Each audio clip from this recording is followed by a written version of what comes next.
In Acts chapter 1 verse 8, Jesus says, you will receive power when the Holy Spirit comes upon you. And you will be my witnesses in Jerusalem, Judea, Samaria, and the ends of the earth.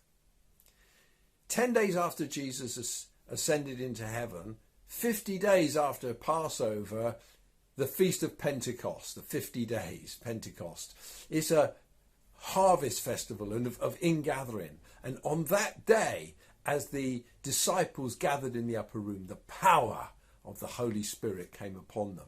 And they began to speak in other tongues. Tongues as of fire went onto the heads of each of them, and they presumably spilled out into the street, or maybe they were in the temple, maybe the house was the temple, and so they were in a public place. It was 9 o'clock in the morning after all, which was the hour of prayer. And they began to speak in the languages of the nations, other tongues, as the Spirit gave them utterance.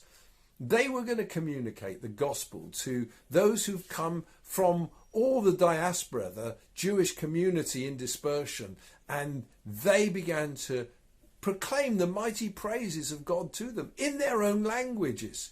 The communication barrier between heaven and earth was broken, and the communication barrier between the Jews of Jerusalem and the nations who were gathered was broken. The gospel in the power of the Spirit was proclaimed to the nations.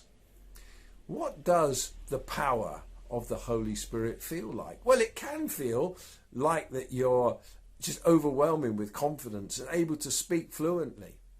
But it can be quite the opposite. It can be that you don't particularly feel the confidence. It's simply that the Holy Spirit enables you to witness. The great thing about the power of the Holy Spirit is that he doesn't just enable us to speak in tongues. Thank God, Paul says. I thank God that I speak in tongues more than you all.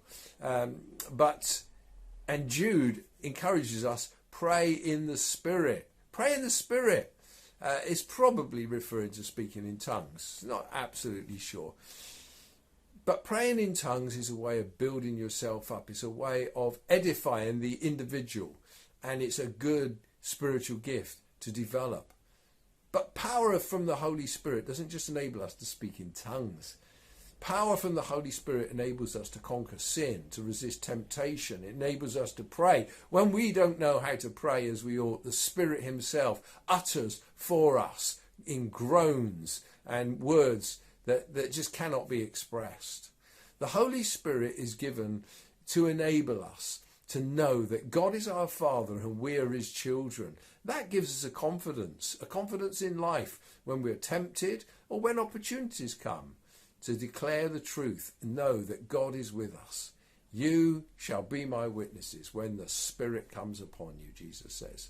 Let's ask God daily for the power of the Holy Spirit. The Holy Spirit's not just given for meetings. The Holy Spirit's not just given for private times on our own. The Holy Spirit is given for the whole of life, that we may walk in the Spirit, live in the Spirit, move by the Spirit, and be a people of the Spirit.